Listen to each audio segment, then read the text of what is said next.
Hello and welcome back to synopsis IAS. My name is Krishna. इस lecture में हम main seat guarantee programme का अगला टॉपिक कंटिन्यू करते हैं। सब्जेक्ट है इन्वायरमेंट। कोर्स की थीम है प्रिंसिपल्स ऑफ एलिमिनेशन। प्रीलिम्स के प्रीवियस ईयर के क्वेश्चंस हम इस कोर्स में बेसिकली डिस्कस कर रहे हैं। तो इन्वायरमेंट के कुछ क्वेश्चंस हमने लास्ट लेक्चर में डिस्कस किए थे और इस लेक्चर में भी हम डिस्कस करेंगे। यूट्यूब पर फ्री लेक्चर्स आप इस प्लेलिस्ट में देख सकते हो। काफ़ी सारे लेक्चर्स मैं रिकॉर्ड किए हैं, आपको ये लेक्चर देखने चाहिए। डेफिनेटली प्रीलिम्स में आपको एक रैंक लाने में काफ़ी हेल्पफुल होंगे। साथ में ये आप पेज विजिट कर सकते हो कोर्स का, अगर आप ज्वाइन करना चाहो तो। खैर, लेक्चर के ऊपर डिस्कशन करते हैं, क्वेश्चंस देखते हैं।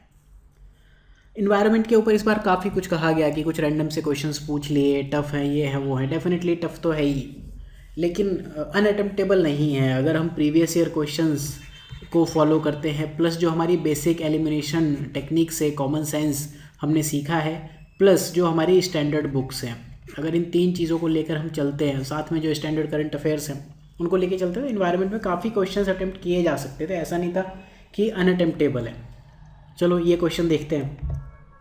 क्वेश्चन कह रहा है कि इनमें से कौन सी species that can establish symbiotic relationship with other organism. वो करेक्ट आंसर देने। सिम्बायोटिक मतलब ये दो प्राणी हैं, ए से बी को फ़ायदा होता है, बी से ए को फ़ायदा होता है।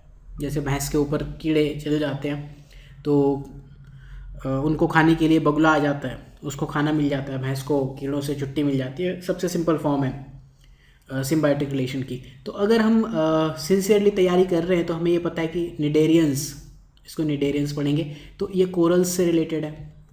कोरल के बारे में हम जब पढ़ते हैं, डेफिनेशन पढ़ते हैं, तो हम ये पढ़ते हैं तुरंत कि कोरल एल्गाई इनके साथ में सिम्बायोटिक रिलेशन में होते हैं।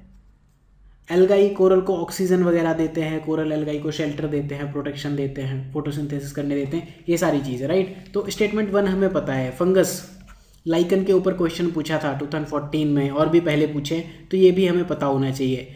अब सारी कहानी प्रोटोजोन के ऊपर है। फंगस वाला क्वेश्चन मैं अगर आपको दिखाना चाहूँ तो ये है, ऑलरेडी 2 बार क्वेश्चन पूछा है कि lichens which are capable of ecological succession, symbiotic relation किसमें है। यहाँ का ऑप्शन है एल्गस प्लस फंगस। और इससे पहले 1984 में ही पूछा था, जो 2014 का रिपीटेड क्वेश्चन है वो पहले भी पूछा हुआ है। और अगर आप देखोगे यही ऑप्शंस थोड़े बहुत घुमा फिरा के 2014 में पूछ लिए थे। तो ये तो हमें पता होना चाहिए था कि लाइकन, फंगस, एल्गस प्लस फंगस मिलकर लाइकन बनते हैं। तो 1 और 2 हमें पता है, तो आंसर या तो यहाँ छिपा है या डी में छिपा है। अब सारी कहानी इन जनरल प्रोटोजोआ के बारे में हम तो नहीं पढ़ते, स्टैंडर्ड सोर्सेज में शायद ना मिले। अब ये सॉल्व करने का क्या तरीका है? अगर आपको इतना ही पता है तो फिर ए और डी में से एक भी स्टेटमेंट जो आप टिक करना चाहो वो टिक कर सकते हो। एक ट्रिक तो यही है कि अगर दैट कैन इस्टेब्लिश तो प्रोटोजोन्स भी कर सकते हैं, एक उस वाली ट्रिक में जाओ। अदरवाइज प्रीवियसली ये क्वेश्चन पूछा है, इसी कॉन्टेक्स्ट में पूछा है, 1990 का ये क्वेश्चन है। उस साल माइकोराइजा के बारे में पूछा था कि fungus and root of higher plant symbiotic association किस किस के बीच है। उसी में एक ऑप्शन था protozoa and root of higher plants. तो जब हम इस तरह के क्वेश्चन सिर्फ देख के जाते हैं, ये भी कहीं ना कहीं ये सारे सिम्बायोटिक के एग्जाम्पल्स हैं। तो अगर हम सिर्फ स्टेटमेंट पढ़ते, सिर्फ प्रीवियस ईयर क्वेश्चन देख के जाते, तो हमें ये पता है कि प्रोटोजोआ भी सिम्बायोटिक रिलेशन बनाता है। प्रोटोजोआ जैसे टर्माइट्स के साथ आपको दिखेंगे, अगर आपने बुक में देखा हो, एग्जाम्पल कहीं आपकी नज़र पड़ी हो। अदरवाइज ऐसे क्वेश्चन सॉल्व करने के 2 ही तरीके हैं। प्रीवियस ईयर अगर आपने सॉल्व किए तो परफेक्टली आंसर पे आ जाओगे, नहीं तो 50-50 आप हो ही। नेक्स्ट क्वेश्चन देखते हैं। इस क्वेश्चन के बारे में और मैं क्या ही कहूँ, राइट। इनके बारे में अगर आप पढ़ना चाहो तो यहाँ लिखा हुआ है। जिन्होंने कोर्स ज्वाइन किया उनके लिए भी ये कंटेंट है, और जिन्होंने नहीं किया यहाँ फिलहाल इस क्वेश्चन को, तो आप स्क्रीनशॉट ले ही सकते हो। अगले क्वेश्चन देखते हैं। अगला क्वेश्चन देखो, यहाँ ये क्वेश्चन पूछा है, ये सवाना बायोम के बारे में पूछा है। उससे अगला क्वेश्चन ये इन चारों के बारे में पूछा है। देखो ऐसे क्वेश्चन सॉल्व करने की क्या तरीके हैं। सबसे पहले जैसे यही क्वेश्चन है 2021 का ये वाला, इनमें आपको ना कीवर्ड आइडेंटिफाई करने पड़ेंगे। कीवर्ड क्या है? लिटर डिकम्पोज होता है फास्टर, ठीक है, एक कीवर्ड ये हो गया। दूसरा वेजिटेशन, यहाँ बाकी ऐसा मुझे कोई कीवर्ड नहीं दिख रहा है। Apart from trees vegetation is largely compose of plant form that reach up to canopy. ऐसे प्लांट्स होते हैं जो कैनोपी तक रीच कर जाते हैं, ऐसे लंबे लंबे प्लांट्स हैं। बाई क्लाइंबिंग, यहाँ एक कीवर्ड मुझे मिलेगा क्लाइंबिंग और एपिफाइट। राइट। तो यहाँ बेसिकली मुझे दो कीवर्ड मिले हैं पूरे क्वेश्चन में, एक तो ये डिकम्पोज फास्ट होता है और दूसरा एपिफाइट, बहुत तेज़ी से ग्रो होते हैं। ठीक है, तो ऐसे क्वेश्चन सॉल्व करने के लिए मैं आपको एक चीज़ बताना चाहूँगा। मैंने जब आपको 2020 सीरीज़ के नोट्स दिखाए थे, वहाँ ये एक जो इनफैक्ट फ्री मटेरियल है जो सिनॉप्सिस की वेबसाइट पर 2020 में, वहाँ पर कुछ मैप वगैरह के जो कंटेंट हैं वो पड़े हुए हैं। यहाँ देखो, इस तरह की टेबल आपको बनानी है बेसिकली। इस टेबल में मैं आपको थोड़ा सा दिखा दूँ, काफ़ी ओल्ड टेबल है ये। इस तरह की आपको बनानी है पेन से, एक बना लो आप आराम से। जैसे इक्वेटोरियल ट्रॉपिकल ये वाला एरिया, यहाँ पर आपने लैटिट्यूड दिखा दिए। ठीक, ये वेस्ट साइड है ये लाइन, ये ईस्ट साइड वाली लाइन है। आपको पता होगा मैं किस बारे में बात कर रहा हूँ। ये वेट टेम्परेट है, ट्रॉपिकल है, 30 डिग्री है, 45 डिग्री है, कूल टेम्परेट है। ये आपको बना लेना है। एक बॉक्स एक बायोम को रिप्रेजेंट कर रहा है। ये ट्रॉपिकल डेजर्ट है, ये वाला सवाना वाला बायोम हो गया, ये वाला ट्रॉपिकल मॉनसून हो गया। ये आपका पूरा इक्वेटोरियल बेल्ट है, ये पूरा क्योंकि हमारा पूरे ही ईस्ट से लेके वेस्ट तक फैला हुआ है। तो यहाँ अगर आप इस तरह से कुछ कीवर्ड लिखोगे ना, तो सबसे पहले एक दो कीवर्ड्स में ही आपका एपिफाइट आएगा, इस तरह की कुछ चीज़ें आएंगी। राइट, तो ये कीवर्ड्स आपको आइडेंटिफाई करने हैं, और जब भी ऐसे क्वेश्चंस हैं, टफ क्वेश्चंस हैं, उनको आप इसी वे में सॉल्व कर सकते हो। एपिफाइट जैसे आपको दिखेगा, आपका आंसर तुरंत ट्रॉपिकल रेन फॉरेस्ट पर जाना चाहिए, यही इसका राइट आंसर है। सेम वे में अगला क्वेश्चन जो सवाना बायोम वाला है, अगर हम वो सॉल्व करने की कोशिश करें, यहाँ भी हम देखते हैं, पढ़ते हैं। Vegetation of savanna, scattered small trees हैं यहाँ पर, एक ही एक कीवर्ड है। Right, but extensive areas have no trees, थोड़े थोड़े हैं। मतलब अगर ये सवाना है तो यहाँ पर एक ट्री दिख रहा है, फिर बहुत दूर बाद दूसरा ट्री है, फिर बहुत दूर बाद तीसरा ट्री, इस तरह का। Forest development generally kept in check by one or more combination of some condition. ठीक है, यहाँ पर फॉरेस्ट डेवलपमेंट कुछ ऐसे रीजंस हैं जिनकी वजह से नहीं हो पा रहा है, तो उन कंडीशन के बारे में पूछा है। अब इन कंडीशंस में से बात क्या क्या की गई है। बरोइंग एनिमल जहाँ होंगे, टर्माइट्स जहाँ होंगे, वहाँ डेफिनेटली फॉरेस्ट डेवलपमेंट रुकेगा। लेकिन बरोइंग एनिमल और टर्माइट्स इतने बड़े लेवल पे कर सकते हैं कि फॉरेस्ट डेवलपमेंट पूरा रोक दें। Fire, grazing herbivore, seasonal rainfall, soil properties. Again अगर आपको इसमें पता है सवाना की जो प्रॉपर्टी है, फायर, जंगल में आग लगती है सवाना में बहुत ज़्यादा, ये तो मतलब बेसिक चीज़ें हैं जो हमें पता होनी चाहिए। सवाना में फायर है, अगर आप स्टेटमेंट नंबर 2 को ढूंढ ले रहे हो कि 2 हमारा करेक्ट है, फायर की वजह से हमारा फॉरेस्ट डेवलपमेंट बहुत अच्छे से नहीं हो पा रहा है, तो आंसर या तो ए में छिपा है या सी में छिपा है। बी और डी तो आपके चले गए। 5 जो थोड़ा सा कंफ्यूजिंग सा ऑप्शन था, वो आपको देखना ही नहीं है। अब आपके पास चॉइस है या तो 1 या फिर 3 and 4। अब अगर मुझे 3 and 4 वर्सेस 1 में जाना हो, अगर नॉलेज है तो डेफिनेटली आपको पता है कि यहाँ पर सीजनल रेनफॉल है, हर्बीवोर्स इतने ज़्यादा हैं जो खा जाते होंगे। अब मैं अगर मान लो बरोइंग एनिमल छोटे से हैं, टर्माइट्स तो बिल्कुल माइक्रो एनिमल्स टाइप हो गए, इनसे मैं ग्रेजिंग चरने वाले जानवरों की तुलना करूँ, ये ज़रा से हैं पिद्दू से, और ये ग्रेजिंग एनिमल इतने बड़े बड़े हैं, इनके 4-4 टांग हैं, तो डेफिनेटली इनका रोल तो ज़्यादा होगा। राइट, तो इसका आंसर आपको ये देखना है, सीजनल रेनफॉल भी होता है। अगेन इसके लिए मैं वही सेम चीज़ आपको बताना चाहूँगा जो हमने ये बनाया हुआ ना, ये हर एक बायोम के लिए आप बनाओ। सवाना का अगर मैं जूम करूँ तो ये देखो यहाँ साफ साफ जो चीज़ें लिखी होंगी, इसका देखो नाम क्या है, ट्रॉपिकल ग्रासलैंड बायोम कहते हैं, सवाना है, सूडान टाइप कहते हैं, बिग गेम कंट्री कहते हैं, पार्कलैंड कंट्री कहते हैं। बिग गेम क्यों कहते हैं? क्योंकि यहाँ पर शिकार बहुत होते हैं। ये सिंबल्स आप कुछ बना सकते हो, ये सिंबल मैंने इस तरह से बनाए थे रेनफॉल के लिए। यहाँ जो रेनफॉल है ना, कभी हो रही है कभी नहीं हो रही, इस तरह से। यहाँ पर ये रेनफॉल ट्रॉपिकल में अगर आप देखो पूरा डार्क ग्रीन बनाया हुआ है इस तरह से। तो यहाँ देखो डेजर्ट से इक्वेटर की तरफ ट्रांजिशन है, डिस्टिंक्ट वेट एंड ड्राई ये लिखा हुआ है। सीजनल रेनफॉल ऑप्शन में है ना, एलिफेंट ग्रास होती हैं, ये डोरमेंट ग्रासेस हैं। क्यों? ग्रास फायर की बात यहाँ की गई है, स्मॉल स्कैटर्ड कैनोपी की बात की गई है, लेस न्यूट्रिशियस ग्रास है, लार्ज कार्निवोरस एनिमल्स। आप देखो कार्निवोरस एनिमल आपको दिख रहे हैं, फायर यहाँ दिख गया, डिस्टिंक्ट वेट एंड ड्राई। अब स्टेटमेंट आप एक बार देख लो क्या पूछे हैं। राइट, तो यही है ना, बड़े बड़े एनिमल हो गए, सीजनल रेनफॉल, फायर, तो आपका आंसर आ गया। तो इस वे में इनफैक्ट ये आप कॉपी कर सकते हो सिनॉप्सिस की वेबसाइट पे जाके, 2020 सीरीज़ में जाके आप यहाँ से डाउनलोड कर लेना। इस लिंक पर चले जाना डेमो कंटेंट में, यहाँ डाउनलोड में आपको ये फाइल मिल जाए।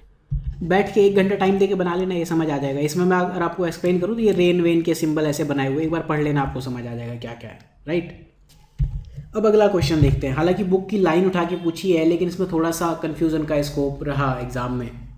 ये कहता है कि फॉलोइंग बायोजियोकेमिकल साइकिल, इनमें से weathering of rock is the main source of release of nutrient to enter the cycle.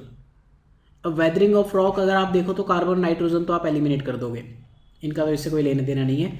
Rock तक जाती हैं फॉस्फोरस और सल्फर, दोनों में ही ये चीज़ ट्रू है। लेकिन main source of release of nutrient क्या है, इसके लिए हमें पता होना चाहिए। फॉस्फोरस को लेकर है, कुछ लोगों ने डिस्प्यूट भी इस क्वेश्चन को लेके किया, but as per my understanding जो है कि सल्फर और फास्फोरस दोनों में ही वेदरिंग ऑफ रॉक्स का रोल है, लेकिन only in phosphorus cycle rocks आपकी प्राइमरी सोर्सेज है। अगर आप बाकी इस कोर्स के स्टूडेंट हो तो आपको इन सब के बारे में डिटेल में मिल जाएगा। यहाँ पर अगले क्वेश्चन पर आते हैं। अगला क्वेश्चन, इस क्वेश्चन के थ्रू मैं कुछ बातें आपसे करना चाहूँगा। राइट, बातें हैं basically relevance of elimination technique, कि एलिमिनेशन टेक्निक्स कितनी रेलेवेंट हैं, आपको कितना यूज़ करना चाहिए आज के टाइम पे। यूपीएससी क्वेश्चंस गलत करवा रहा है। पिछले 2 साल की अगर हम आंसर की देखें तो उन्होंने ये ऑल ऑफ द एबव इस टाइप के आंसर्स जो हम मार देते हैं बेसिकली एलिमिनेशन में सीखे हैं।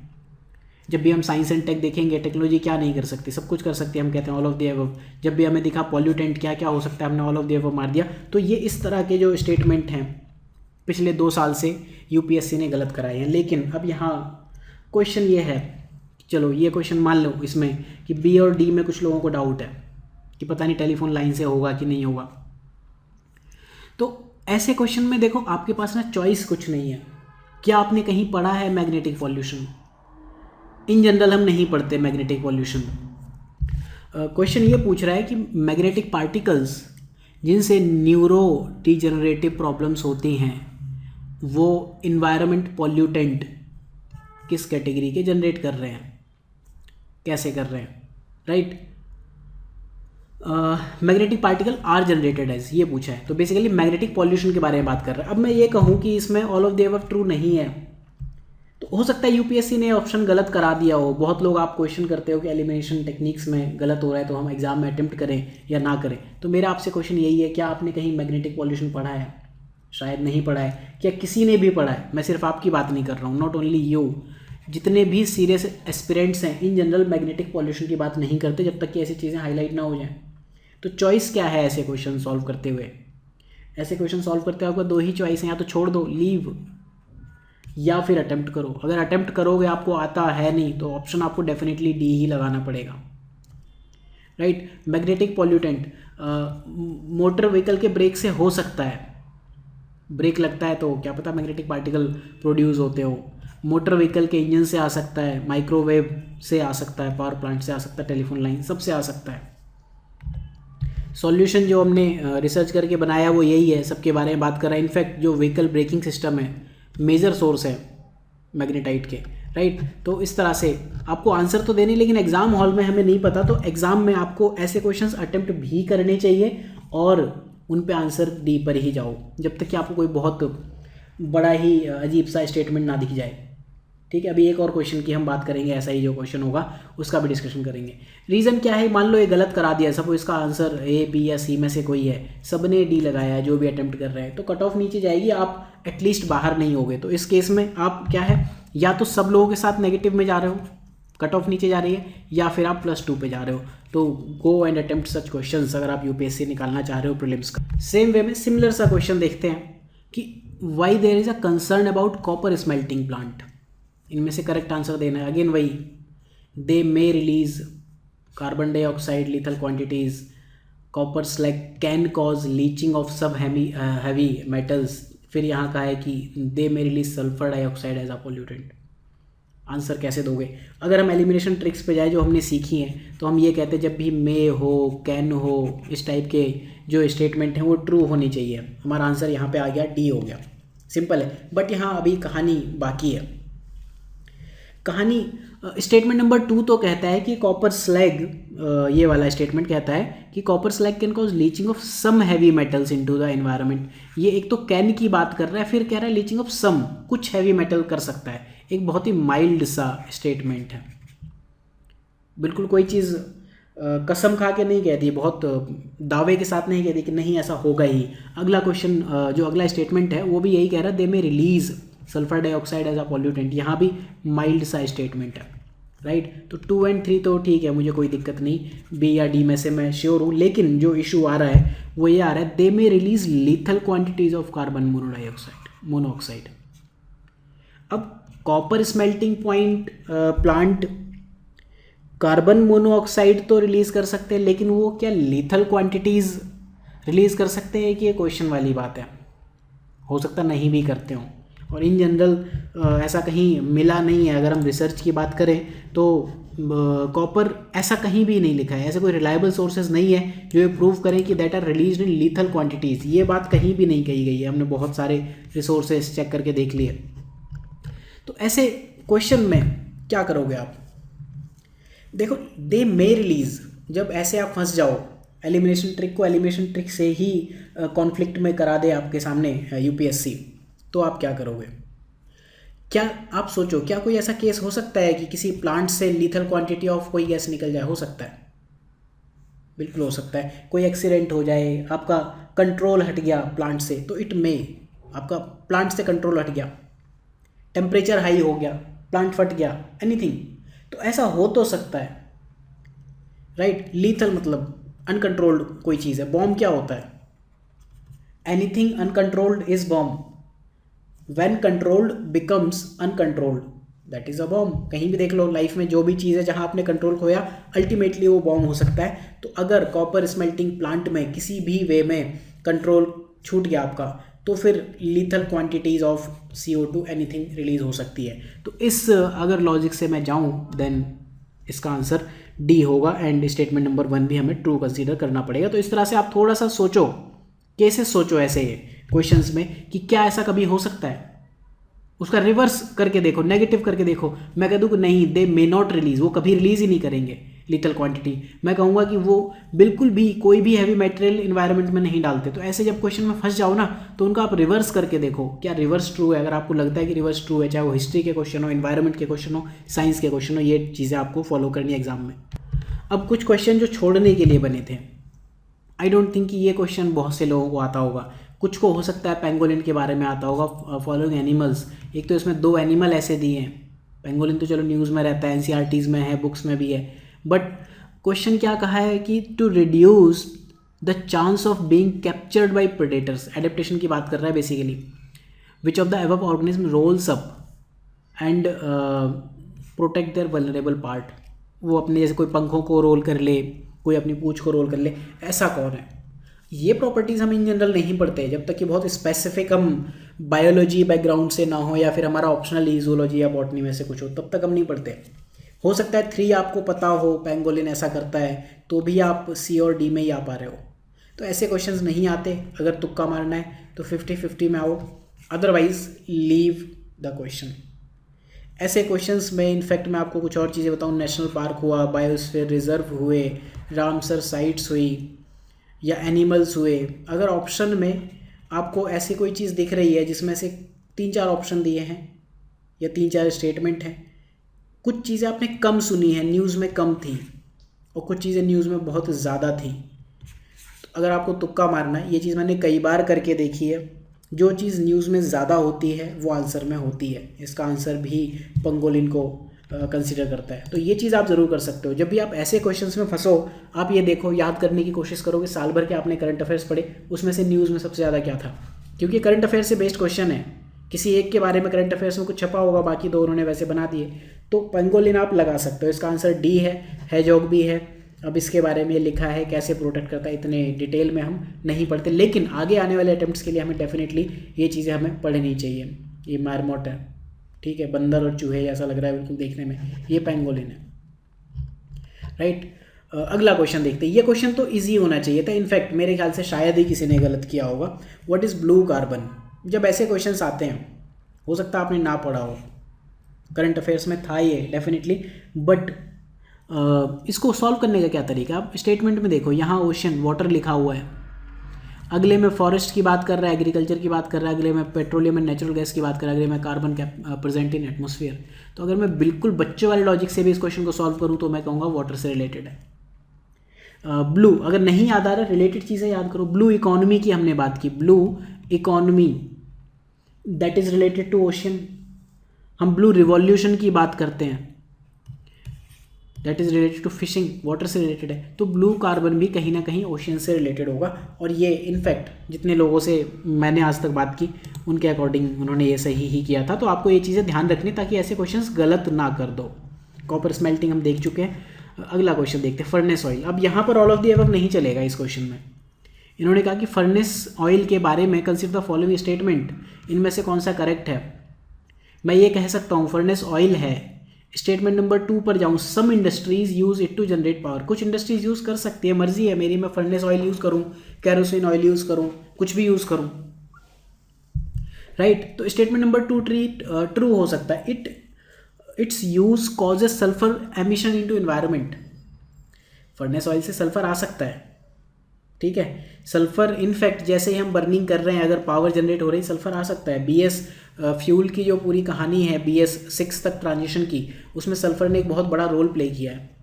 तो ये भी हो सकता है, 2 भी हो सकता है, 3 भी हो सकता है। तो मेरा आंसर B या D में से है। अब जो पहली चीज़ है, it is a product of oil refinery.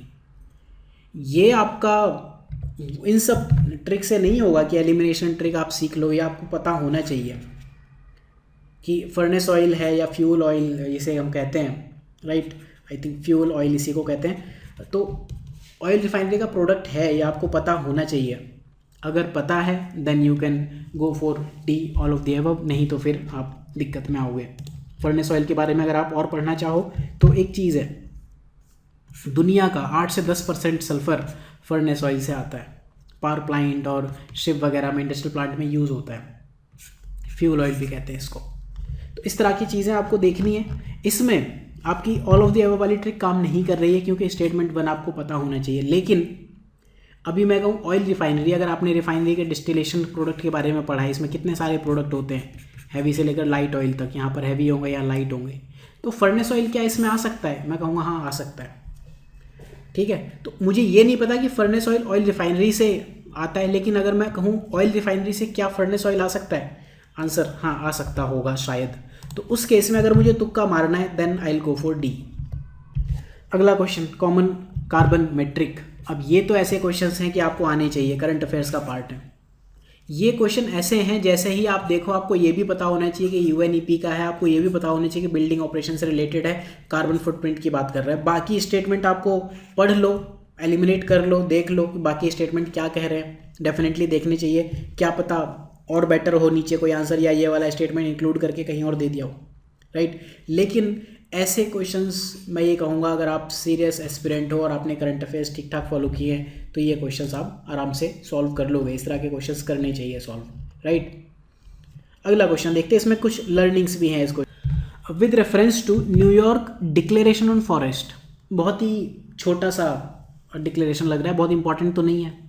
मैं इस चीज़ के बेस पर कंसीडर कर रहा हूँ कि छोटा है या बड़ा है, मेरी अपनी खुद की नॉलेज के बेस पर। मेरी नॉलेज बहुत ज़्यादा नहीं है चीज़ों को लेकर, ठीक है। मेरी खुद की नॉलेज छोटी है, उस बेस पर मैं मान रहा हूँ कि एक छोटा डिक्लेरेशन है। क्योंकि मैं अगर मान लूँ कि 2014 का है तो तब से अब तक इन्वायरमेंट कितने सालों से पढ़ रहा हूँ, बहुत मुझे ध्यान नहीं कि मैंने इसे पढ़ा हो कहीं, हो सकता कहीं पढ़ा हो, तो इतना इम्पॉर्टेंट भी नहीं है कि इसे मैं याद रखूँ।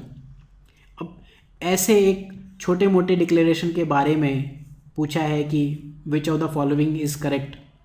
अब आंसर देख के मैं कहूँ कि मतलब अभी मैं ईयर भी याद करूँ UPSC के लिए, फिर UN क्लाइमेट समिट का पार्ट है कि नहीं, तो क्या करोगे आप ऐसे क्वेश्चंस के लिए?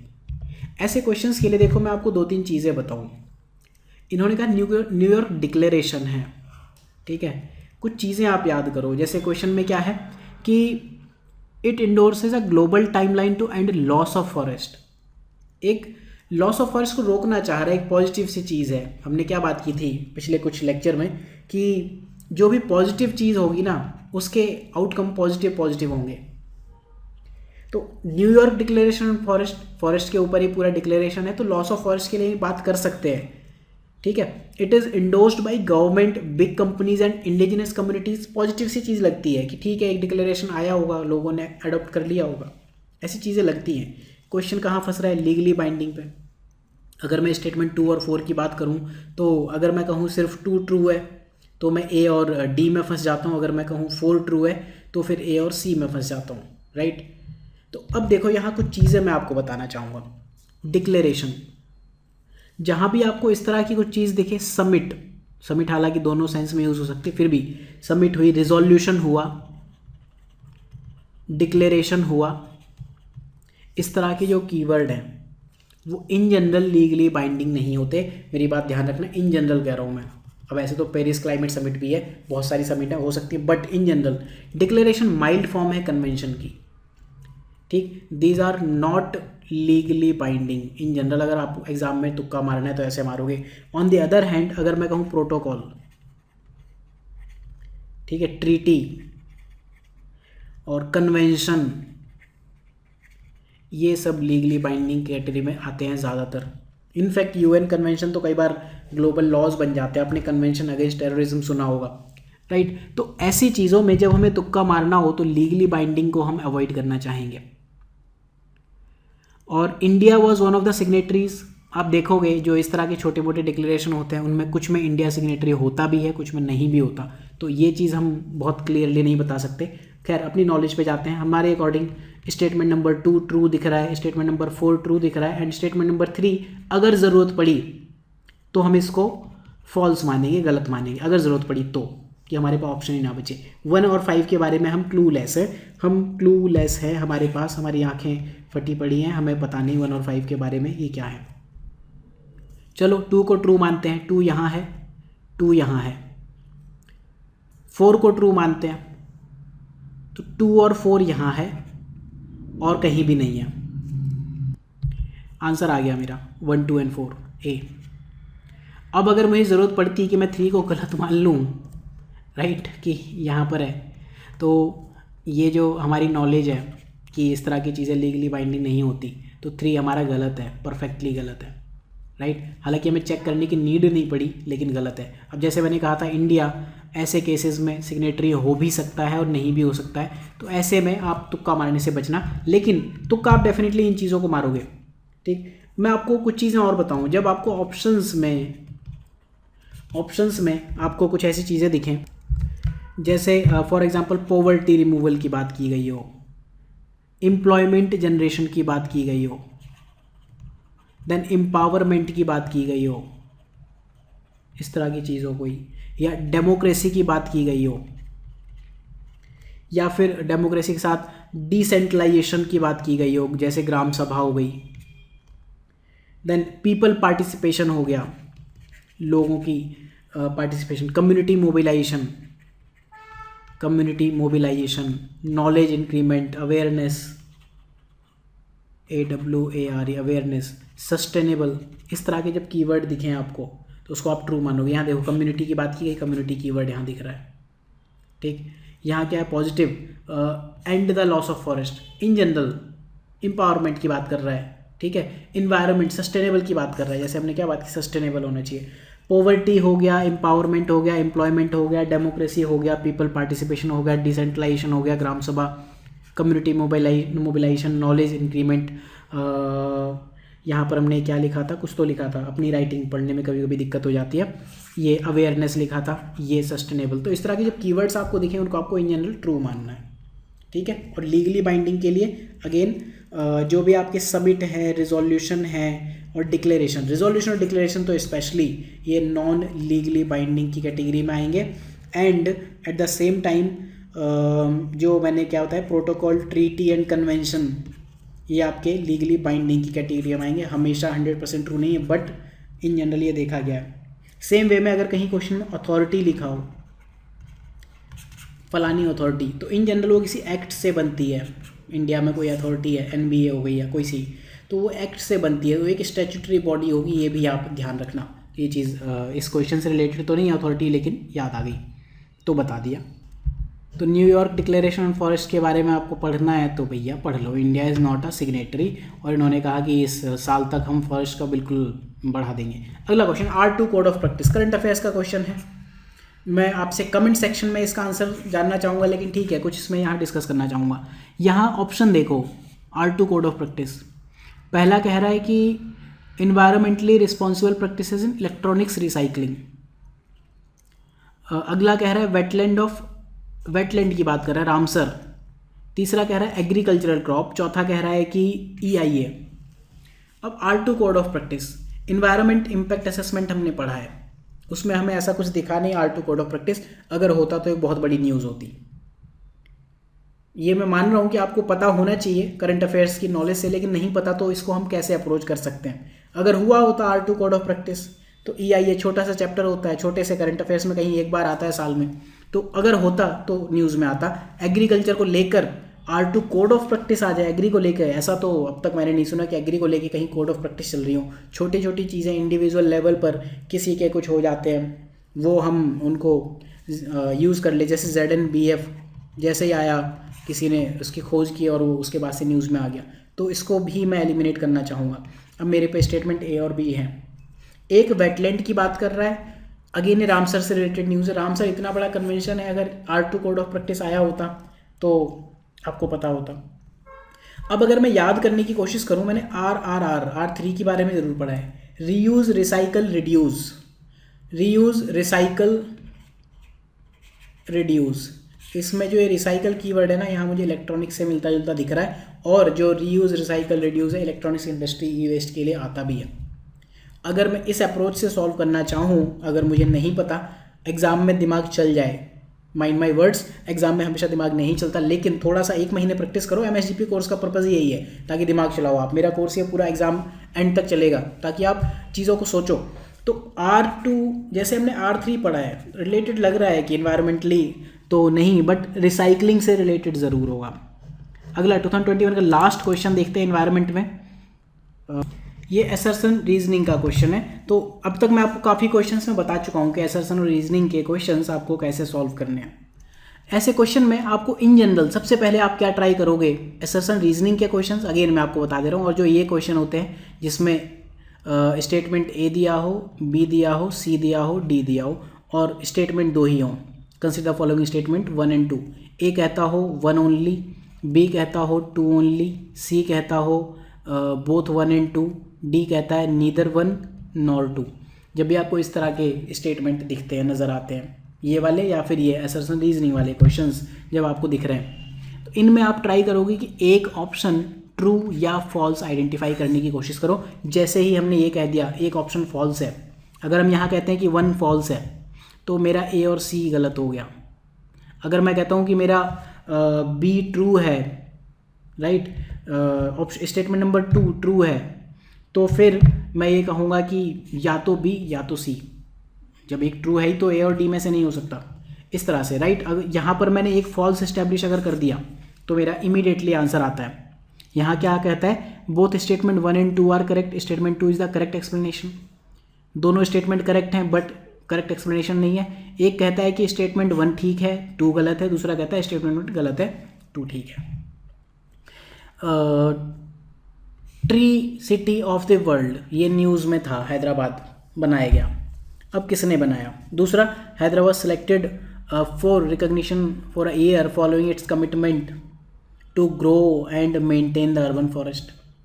अब इस क्वेश्चन में एक चीज़ ज़रूर है कि दोनों स्टेटमेंट तो गलत नहीं है, कोई एक तो ट्रू है ही। अब यहाँ भी हैदराबाद को दिख रहा है कि tree city of the world है, और ये ऐसी कुछ बात की है, तो कुछ हुआ तो है, ऐसी कहानी तो ज़रूर है। अगर tree city of the world है ना, तो स्टेटमेंट नंबर 2 मुझे ठीक सा दिखता है। लेकिन अगर मैं इसमें सिर्फ ट्रू देख पा रहा हूँ तो भी मेरे पे दिक्कत है, क्योंकि डी में भी 2 ट्रू है, बी और ए में भी ट्रू है। अब मैं आपको एक बहुत सिंपल सी चीज़ बताऊँ, नेचर ऑफ ऑर्गेनाइजेशन। जब मैं आपको कहता हूँ कि नेचर ऑफ ऑर्गेनाइजेशन क्या है, United Nations capital development fund, capital देशों की कैपिटल नहीं, स्टेट्स की कैपिटल नहीं, भारत की कैपिटल दिल्ली वाली नहीं, कैपिटल मतलब मनी की बात कर रहा है, मनी वाला है। तो ये फिर आपका ट्री से रिलेटेड एनवायरनमेंट वाली चीज़ क्यों करने लगा, राइट। ये चीज़ें आपको ध्यान रखनी है कि ऑर्गेनाइजेशन का नेचर क्या है।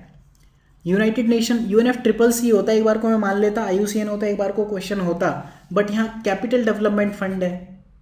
ये हैदराबाद को tree city of the world क्यों देने लगा?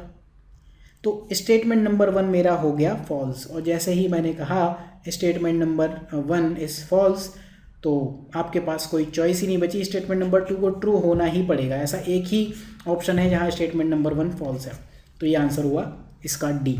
इस तरह से हम ऐसे क्वेश्चंस को सॉल्व करते हैं। तो 2021 के हमने इन्वायरमेंट के सारे क्वेश्चंस देख लिए, कौन से छोड़ने हैं, कौन से अटेम्प्ट करने हैं, किस में दिमाग चलाना है। एक वीडियो मैं इन्वायरमेंट के लिए 2020 का और बना लूँगा ताकि आपको समझ आए एग्जाम हॉल में चीज़ें कैसे काम करती हैं। अब मशरूम वाले क्वेश्चन को लेकर कुछ लोगों ने डिस्प्यूट रेस किया था कि ये मशरूम तो सॉइल में होता ही नहीं है, बिना सॉइल के भी हो सकता है। इस क्वेश्चन को लेकर डिस्प्यूट है, अभी हम बहुत क्लियरली नहीं कह सकते, लेकिन जो आंसर हमारे अकॉर्डिंग हो सकता है, एक्सप्लेनेशन यही दिया है। डेफिनेटली कुछ ना कुछ रिसर्च करके ही आंसर दिए होंगे, ठीक है। आंसर की का हमें वेट डेफिनेटली करना पड़ेगा, राइट।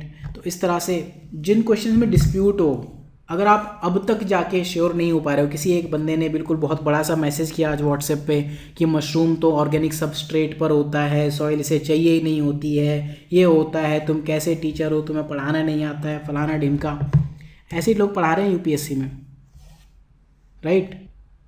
अब आप बैठ के इतनी रिसर्च करके बताओगे कि ऑर्गेनिक सबस्ट्रेट के ऊपर हो सकता है, सबस्ट्रेट की मीनिंग भी नहीं पता होती 90% टाइम्स तो लोगों को।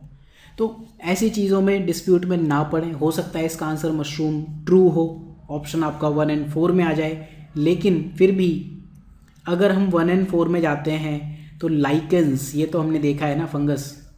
तो एक चीज़ बिल्कुल क्लियर है कि मशरूम इसका आंसर नहीं है। और क्वेश्चन क्या पूछ रहा है, most likely to found surviving on a surface without soil. Most likely, ऐसा नहीं है, बाकी ऐसा नहीं है कि बाकी नहीं हो सकते, मशरूम नहीं हो सकता, मशरूम होता है, पत्थरों पे भी होता है, ठीक है। तो मुझे ये देखना पड़ेगा, प्रीवियस ईयर क्वेश्चन में हमने अभी बात की, लाइकन 2-3 बार पूछा हुआ है। तो अगर हम प्रीवियस ईयर करके जा रहे हैं तो लाइकन तो हमें पता है कि 2 तो होना ही पड़ेगा। तो कहानी आपकी मशरूम और फर्न की है ही नहीं, कहानी आपकी लाइकेंस और मॉसेस की है। और मॉसेस आप देखोगे ये पेड़ों के बिना पत्थरों पे उगती है इन जनरल, ठीक। तो उस हिसाब से, उस लॉजिक से मैं अभी भी कहूँगा भले ही मशरूम सॉइल के बिना हो जाते हों, आपको ये देखना है most likely to be found without soil, ठीक है, उसमें आप मशरूम को कंसीडर नहीं करोगे क्योंकि स्टेटमेंट ऐसे नहीं है। अगर 2, 3 और 4 होता मैं आपको कह देता ये वाला आंसर लगा लो। तो हम भी रिसर्च करके बैठे हैं, बेवकूफ़ हम भी नहीं है, राइट। कुछ लोगों ने बिल्कुल क्लियर ये मैसेज लिखा है, एक भाई साहब ने, कि तुम लोग बेवकूफ़ हो, ये हो वो हो, राइट। तो इतनी रिसर्च कोई नहीं करता है, एटलीस्ट एग्ज़ाम हॉल में। जो मेरा पर्पज़ है आपको चीज़ें बताने का, एक्सप्लेन करने का, 100% ट्रू कभी नहीं होंगे एलिमिनेशन टेक्निक्स। हमें नहीं पता कल के दिन कौन से क्वेश्चन का क्या आंसर, क्या स्टैंड ले ले यूपीएससी। कोचिंग ए और कोचिंग बी बड़ी बड़ी कोचिंग है, जहाँ सिनॉप्सिस है वहीं फर्स्ट फ्लोर पर विज़न है। जो लोग विज़न में काम करते हैं वही सिनॉप्सिस में काम करते हैं, 4 घंटे वहाँ काम करते हैं, 4 घंटे यहाँ काम करते हैं। जब बड़ी बड़ी कोचिंग्स श्योर नहीं हो पा रही हैं तो तुम अभी कैसे कह सकते हो कि नहीं इसका आंसर बी ही होगा या सी होगा या डी होगा, या मैं कैसे कह सकता हूँ, राइट। तो इन डिस्प्यूट्स में नहीं पढ़ना है आपको, एक जेन्युइन एस्पिरेंट की तरह पढ़ो चीज़ों को, और जो चीज़ें हम बताने की कोशिश कर रहे हैं, समझने की कोशिश कर रहे हैं, उनको आप फॉलो करो। ये कोर्स अगर आप ज्वाइन करना चाहते हो, एक तो मैंने आपको ये बता दिया, ये ज़रूर बनाना सीख लेना, बहुत काम आएगा। इस वाले एक ये मैंने आई थिंक 2016 या 17 में बनाया था, और इस एक पेज से यूपीएससी ने मुझे लगता है आज तक मिला के 200-250 नंबर के क्वेश्चंस पूछ लिए होंगे। हर साल या हर दूसरे साल क्वेश्चन पूछता है, इसी साल 2-3 क्वेश्चन पूछ लिया। पेड कोर्स आप ज्वाइन करना चाहते हो तो मेन सीट गारंटी प्रोग्राम, साथ में जो ये 2020 सीरीज़ है, 2020 50-50 सीरीज़, इसकी टॉपिक लिस्ट में अगर आप इन्वायरमेंट देखो, इन टॉपिक से अगर आप देखो क्वेश्चंस आपको यहीं दिख रहे हैं, राइट। अगर हमने बात की कि किसी भी बॉडी की बात करोगे, एम देखोगे आप क्या है, फंड कोई देने वाली बॉडी है तो ऑब्जेक्टिव क्या है, ठीक। तो आप ये चीज़ें पढ़ोगे। जब मैंने आपको इन्वायरमेंट कैसे तैयार करना है ये बताया था ना, तो ये बहुत क्लियर फिक्स करके चीज़ें बताई कि बॉडीज़ के बारे में, हेडक्वार्टर एम इंडिया मेंबर है कि नहीं है, ट्रीटी या प्रोटोकॉल ओरिजिन कहाँ से हुआ, इंडिया मेंबर है या नहीं, ऑब्जेक्टिव देखो, इंडिया के इन्वायरमेंटल लॉज देखो 6 से 7 हैं, इन्वायरमेंटल फंड इंडिया मेंबर है कि नहीं, इन्हीं सब चीज़ों पर क्वेश्चन पूछ रहा है ना।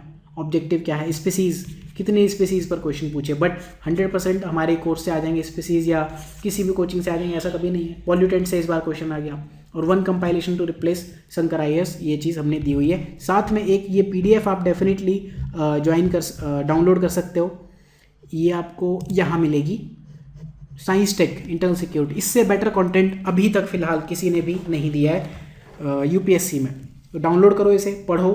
Thank you for watching, have a good day. मिलते हैं अगले लेक्चर में, तब तक के लिए ध्यान रखिए, पढ़ते रहिए, और डिस्प्यूट्स में तो बिल्कुल मत पढ़िए।